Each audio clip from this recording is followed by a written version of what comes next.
Hello friends, మీరు కనుక subscribe చేసుకోకుండా ఈ వీడియో చూస్తుంటే ప్లీజ్ సబ్స్క్రైబ్ చేసుకోండి. ఆర్యన్, లేరా? అమ్మా, ఈరోజు ఆదివారం మర్చిపోయావా? ఈరోజు అంకిత ఊరు నుంచి వస్తుంది. తనతో పాటు ట్రిప్కి 3 days వెళ్ళాలి అని చెప్పా కదా. అంకిత అంటే మా సత్తిమావయ్య కూతురు. కాదు కాదు, రాక్షసి. చిన్నప్పుడు ఇద్దరం కలిసే పెరిగాం. నాకు కొనిచ్చిన బొమ్మలన్నీ విరక్కొట్టేది. అయినా అమ్మ తనని ఏమీ అనేది కాదు. ఏమైనా అంటే తను ఇంటి మహాలక్ష్మిరా అనేది.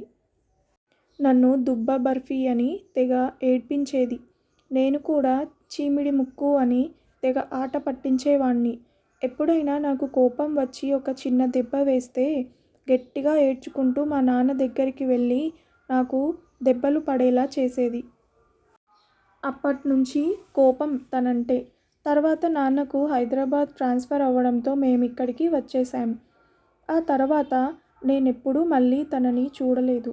ఒకసారి ఎప్పుడో వెళ్ళా కానీ అప్పుడు తను స్టడీస్ కోసం వైజాగ్లో ఉంది. అలాంటిది సడన్గా మావయ్య ఫోన్ చేసి, అంకిత ఏదో ట్రిప్కి వెళ్తుంది. తను ఒక్కదాన్నే పంపడం ఇష్టం లేదు. తను వెళ్ళే రైలు ఎలాగూ హైదరాబాద్ మీదుగానే వెళ్తుంది. నువ్వు కూడా తోడుగా వెళ్ళి రారా అని అడిగాడు. తప్పక మావయ్య కోసం ఒప్పుకోవాల్సి వచ్చింది. సరే అని త్వరగా రెడీ అయ్యి రైల్వే స్టేషన్కి వెళ్ళాను. అప్పటికే ట్రైన్ బయలుదేరడానికి సిద్ధంగా ఉంది. మన తెలుగు సినిమాల్లో హీరోలు చేస్ చేస్తూ ఎక్కుతారు చూడు, ఆ టైప్లో ఎక్కాను ట్రైన్. మావయ్య అప్పటికే నా సీట్ నెంబర్ వాట్సాప్ చేశాడు. డైరెక్ట్గా అక్కడికి వెళ్ళాను. అక్కడ కూర్చున్న తనని చూస్తే ఒక్క క్షణం నాకు మాట రాలేదు. చిన్నప్పుడు నేను చూసిన చింపిరి జుట్టు అంకితానేనా అనిపించేలా ఉంది. బ్రహ్మ అందాన్ని వడబోసి మరీ చేశాడేమో అనిపిస్తుంది. అయినా నేనేంటి ఈ రాక్షసిని చూసి ఇలా అయిపోయాను. ఇద్దరం క్షేమ సమాచారాలు కనుక్కున్నాం. తర్వాత ఆర్య, ఏంటి సడన్గా ఈ టూర్? అంకిత, ఎప్పటినుండో నార్త్ ఇండియా ట్రిప్కి వెళ్ళాలని అనుకుంటున్నాను. ఇప్పటికి కుదిరింది. అందులో నాన్న నాకొక సంబంధం ఫిక్స్ చేశారు. పెళ్ళయ్యాక అస్సలు కుదురుతుందో లేదో అని డౌట్. అందుకే నాన్నను బ్రతిమాలి ఒప్పించాను. ఏంటి, పెళ్ళి ఫిక్స్ అయిందా? నేను ఎన్ని ఊహించుకున్నాను. మామయ్య వచ్చి నన్ను అడగాలి, నేను రిజెక్ట్ చేయాలి, అది విని తను ఏడవాలి అని. అసలు మాట వరసకైనా వరసైన వాణ్ణి అడగలేదు. ఆర్యన్, కంగ్రాట్స్. ఇంతకీ అబ్బాయి ఏం చేస్తాడు? అంకిత, సాఫ్ట్వేర్ ఇంజనీర్ అంట. నేనింకా తన గురించి ఏమీ అడగలేదు. నాన్నకు నచ్చాడు అంతే. ఆర్యన్, సరేలే. అవును, నువ్వింకా బలపాలు తింటున్నావా లేక ఏమైనా తగ్గించావా? నా మాటకు పక్క సీట్ వాళ్ళు పక్కున నవ్వారు. అంకిత మొహం ఎర్రగా అయింది. అది చూసి నాకు ఇంకా ఆనందం వేసింది. అంకిత, నా సంగతి వదిలే కానీ ఇంకా నువ్వు రాత్రుళ్ళు పక్క తడుపుతున్నావా? అప్పుడైతే పాపం అత్తయ్య రోజు నీ బెడ్షీట్ ఉతకలేక అలసిపోయేది. ఈసారి మొహం కందడం నా వంతు అయినా దీన్నే అంటారేమో గాడిదని అడిగి మరీ తన్నించుకోవడం. అయినా దీంతో మనకెందుకులే, మన పని మనం చూసుకోవడం మంచిది అని బుక్ తీసి చదువుకుంటూ కూర్చున్నాను. మధ్యలో తనేం చేస్తుందా అని చూశా. విండోలో నుంచి చూస్తూ పాటలు వింటుంది. గాలికి ఊగుతున్న తన కురులు, నవ్వితే బుగ్గన పడే సొట్ట, వెన్నెల మధ్య చందమామ లాంటి ముక్కుపుడక. నిజంగా ఇంత అందాన్ని చేసుకునేవాడు అదృష్టవంతుడు అనిపించింది. అలా తనని చూస్తూ ఎప్పుడు పడుకున్నానో నాకే తెలీదు. మెలకు వచ్చే సమయానికి పూణేకి వచ్చాం. ఇద్దరం అక్కడి నుంచి టాక్సీ తీసుకొని మాథెరాన్ వెళ్ళాం. అక్కడే ఫ్రెష్ అయి బ్రేక్ఫాస్ట్ చేసి ఇద్దరం కొండపైకి ఎక్కడం మొదలుపెట్టాం. చుట్టూ పచ్చని చెట్లు, పలకరించే చల్లగాలి, అక్కడక్కడ కోయిల కూతలతో వర్ణించడానికి పదాలు కూడా దొరకనంత బాగుంది. సరే, కాసేపు ఈ రాక్షసిని అయినా ఏడ్పిద్దామని. అవును, సిగరెట్ తాగే అలవాటుందా? అంకిత, అమ్మాయి ఎక్కడైనా తాగుతారా? ఆర్యన్, నిన్ను అమ్మాయనెవరన్నారు?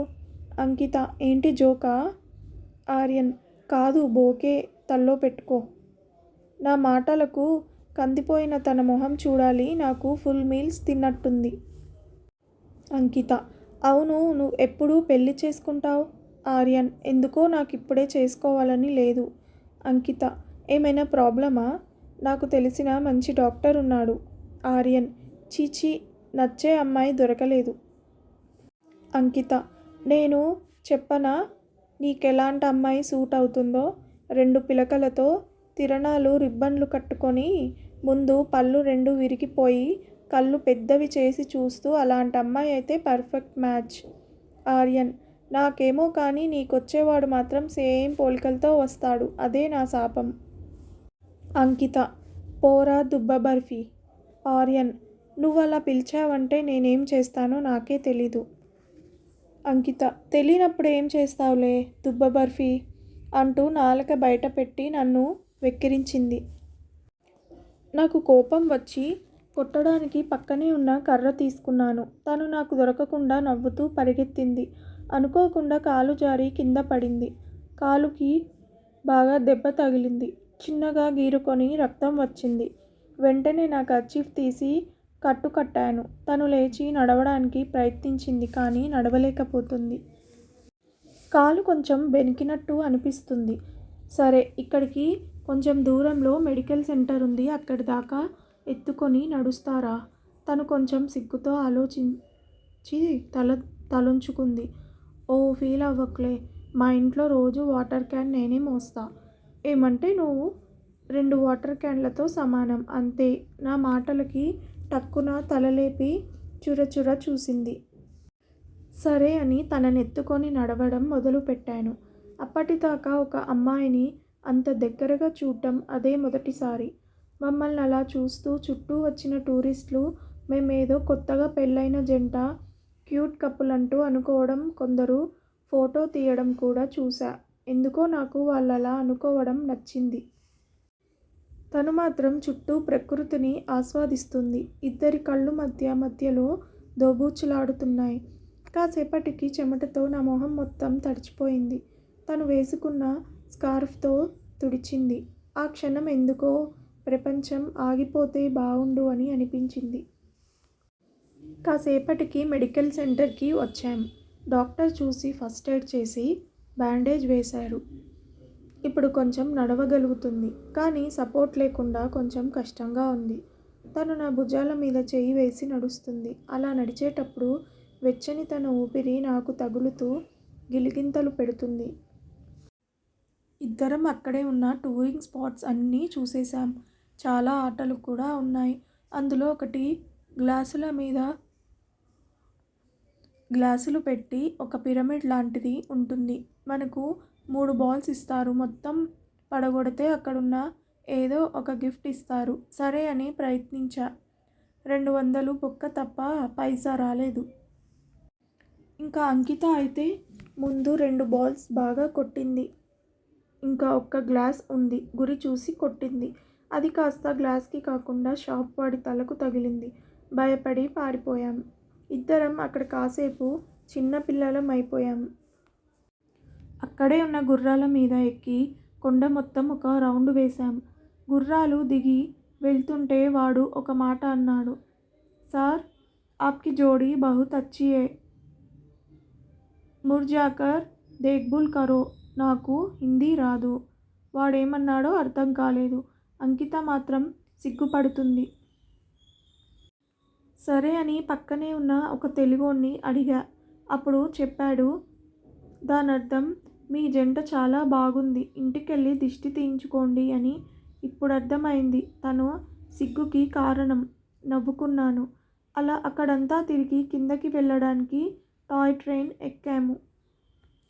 ఒకవైపు కొండ, మరోవైపు లోయ. ఎటు చూసినా పచ్చదనం, చెంపలు తాకే చల్లగాలి, కమ్మని మట్టి వాసన. ప్రపంచంలో అంతకు మించిన స్వర్గం ఉండదేమో అనిపించింది. సాయంత్రానికి కిందకి వచ్చాం. అక్కడి నుంచి మళ్ళీ టాక్సీ మాట్లాడుకొని కొల్లాడ్ వెళ్ళాం. అక్కడ మేము ముందుగానే బుక్ చేసిన రిసార్ట్కి చేరుకున్నాం. ఆ అందం మాటల్లో చెప్పలేం. చుట్టూ చెరువు, మధ్యలో భూమి. అక్కడే రాత్రంతా ఉండాలి. ఎగ్జైటింగ్గా ఉంది. మేమిద్దరం వస్తున్నామంటే పెళ్ళైన జంట ఏమో అని ఇద్దరికి ఒకటే టెంట్ వేశాడు. అప్పటికే అన్ని టెంట్స్ బుక్ అయిపోయాయి. వేరే ఆప్షన్ లేక ఒప్పుకున్నాం. నైట్ వాడు క్యాంప్ ఫైర్ ఏర్పాటు చేశాడు. దూరంగా ఏవో కీచురాళ్ళ శబ్దం, బాగా చలి, వెచ్చని మంట. ఎదురుగా అంకిత. చాలా అందమైన ఫీలింగ్. ఇదివరకెప్పుడూ నాకు కలగని భావం. ఇద్దరం ఆ రాత్రి వెన్నెల వెలుగులో చలి కాచుకుంటూ మా కాలేజీ విషయాలు, స్నేహితుల గురించి, ఆఫీస్ గురించి ఏవేవో మాట్లాడుకున్నాం. కాసేపు నవ్వుకున్నాం, పోట్లాడుకున్నాం, పక్కనే ఉన్న నీళ్లతో ఆడుకున్నాం. ప్రపంచమే మాదే అన్నట్టు గడిపాము. సరే నిద్రొస్తుంది పడుకుందామని ఇద్దరం టెంట్ లోపలికి వెళ్ళాం.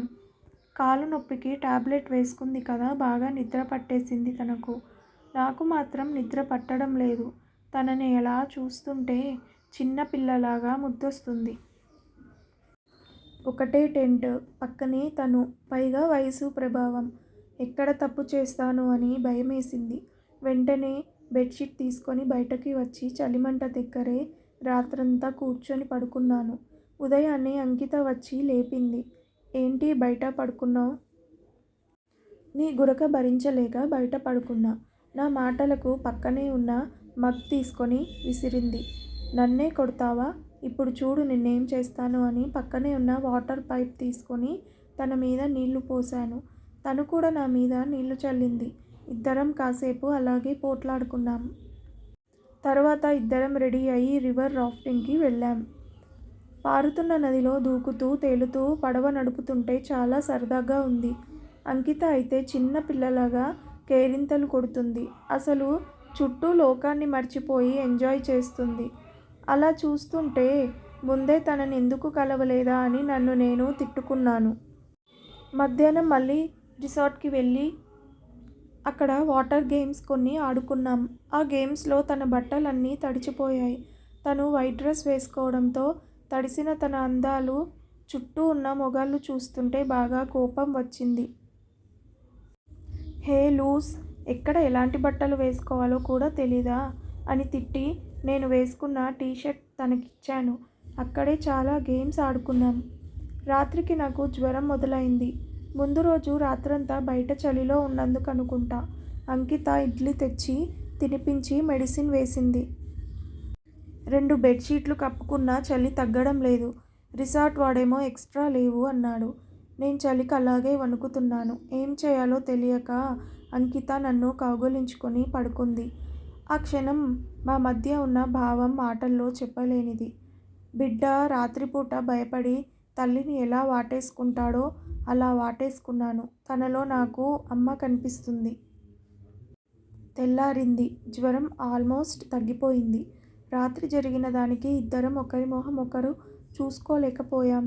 అలాగే రెడీ అయ్యి పక్కనే ఉన్న కొన్ని చూడవలసిన స్థలాలు చూసి సాయంత్రానికి హైదరాబాద్ వెళ్ళే ట్రైన్ ఎక్కేశాం. తనతో గడిపిన 3 రోజులు 3 క్షణాల్లాగా గడిచిపోయాయి. అసలు తనని ఎలా ఏడిపిద్దామా అని ఆలోచించిన నేను తనని వదిలి ఇక ముందు ఎలా ఉండాలా అని భయపడుతున్నాను. నాకు తెలియకుండానే తనతో ప్రేమలో పడిపోయాను. అలా రాత్రంతా తన ఊసులతోనే గడిపేశాను. ఇంతలో నేను దిగాల్సిన స్టేషన్ వచ్చింది. అంకిత వెళ్ళిపోతుంది. కాదు, నా ప్రాణం తీసుకెళ్తుంది. తనకు నువ్వంటే ఇష్టమని చెప్పాలని ఉంది. కానీ తను నో అంటే తట్టుకోలేను. పైగా తనకు పెళ్ళి కూడా ఫిక్స్ అయింది. అయినా దేవుడు మరీ గుడ్డివాడు. కలిసి ఉండమని తెలిసినప్పుడు కలపడం ఎందుకో. బాధతో తనని వదలలేక వదిలి వీడ్కోలు చెబుతూ కిందకి దిగాను. ట్రైన్ స్టేషన్ రాగానే వాళ్ళు దిగిపోతుంటారు. ఇంతలో నా వాట్సాప్కి మెసేజ్ వచ్చింది. చూస్తే అంకిత దగ్గర నుంచి, ఆర్యన్, నీకు నేనేమవుతానో తెలీదు, కానీ నాకు మాత్రం నువ్వు ప్రాణం కంటే ఎక్కువ. చిన్నప్పుడు నన్ను వదిలి నువ్వు వెళ్ళిపోయినప్పటి నుంచి మళ్ళీ ఎప్పుడొస్తావా అని ఎదురు చూసేదాన్ని. నువ్వు వెళ్ళిపోయాక ఒంటరినైపోయాను. కానీ నువ్వు రాలేదు. నీ వాట్సాప్ డీపీ అయితే నీకంటే ఎక్కువగా నేనే చూసుంటా. నీ నెంబర్కి అప్పుడప్పుడు అన్నోన్ నెంబర్స్ నుంచి కాల్ చేసి మాట్లాడకుండా పెట్టేస్తారు చూడు. అది నేనే. నీతో మాట్లాడతామని చాలాసార్లు చేశా, కానీ ధైర్యం సరిపోలేదు. ఒకసారి నాన్నకు ఫ్రెండ్ మ్యారేజ్కి వెళ్తున్నానని చెప్పి హైదరాబాద్ వచ్చి నీ ఆఫీస్ ముందు దొంగతనంగా చూసి వెళ్ళా. అంత ఇష్టం నువ్వంటే. నాన్న నాకు పెళ్ళి ఫిక్స్ చేస్తున్నాను అని అనగానే నాకు నువ్వంటే ఇష్టమని చెప్తామని చాలాసార్లు అనుకున్నా, కానీ నీకు నేనంటే ఇష్టమో లేదో తెలియకుండా ఎలా చెప్పను? ఈ ట్రిప్కి తోడుగా నువ్వు వస్తున్నావని తెలిసి ఎంత ఆనందం వేసిందో. ఒకసారి నిన్ను చూసి నా మదిలో భావాలన్నీ చెప్పి వెళ్దామనుకున్నాను, కానీ నిన్ను చూడనప్పుడే చెప్పలేకపోయాను. నిన్ను చూస్తూ ఎదురుగా ఎలా చెప్పగలను? అందుకే ఈ మెసేజ్. వెళ్ళొస్తా. ఇప్పటికీ ఎప్పటికీ నువ్వే నా ప్రాణం. తన మెసేజ్ చూశాక నాకు కళ్ళల్లో నీళ్లు ఆగడం లేదు.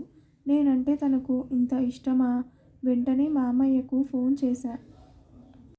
మావయ్య, నాకు అంకిత అంటే ఇష్టం. నేను తననే పెళ్లి చేసుకుందామనుకుంటున్నాను. మీరు ఆ సంబంధానికి క్యాన్సిల్ చెప్పండి. ఏ సంబంధం అల్లుడు? నేను ఫిక్స్ చేసిందే నీతో కదా. కానీ నాకు, మీ అమ్మకు మీరిద్దరికీ ఒకరంటే ఒకరిష్టమో కాదో తెలుసుకోవాలని అనుకున్నాం. అందుకే ఈ ట్రిప్ పేరుతో మీ ఇద్దరిని అలా పంపించాం. ఇదంతా మీ అమ్మ ప్లాన్. ఎంత మోసం చేశారు మావయ్య. అయినా ఈ తీయని మోసం చాలా బాగుంది. సరే, మళ్ళీ చేస్తాను అని ఫోన్ పెట్టేశా. ట్రైన్ నెక్స్ట్ స్టేషన్కి వెళ్ళడానికి 30 నిమిషాలు పడుతుంది. స్పీడ్గా స్టేషన్ బయటకు వెళ్ళి ఆటో వాడిని పట్టుకొని తనకంటే ముందుగా నెక్స్ట్ స్టేషన్కి వచ్చా. నన్ను చూసి అప్పటిదాకా ఏడుస్తున్న అంకిత షాక్ అయింది. నేనేం మాట్లాడలేదు. వెళ్ళి గట్టిగా కౌగిలించుకున్నాను. I love you. తను నన్ను ఇంకా గట్టిగా పెనవేసుకుంది. ఐ లవ్ యూ టూ బావా అన్న తన పిలుపుకి మదిలో కోటి వీణలు ఒక్కసారి మోగినట్టు ఉన్నాయి. ఇద్దరం ఒకరి కళ్ళల్లోకి ఒకరు చూస్తూ ఎక్కడున్నామో మర్చిపోయాము. విన్నారు కదా ఫ్రెండ్స్. ఈ కథ గనక మీకు నచ్చితే లైక్ చేయడం మర్చిపోకండి. Please subscribe to my channel. Thank you so much for watching this video.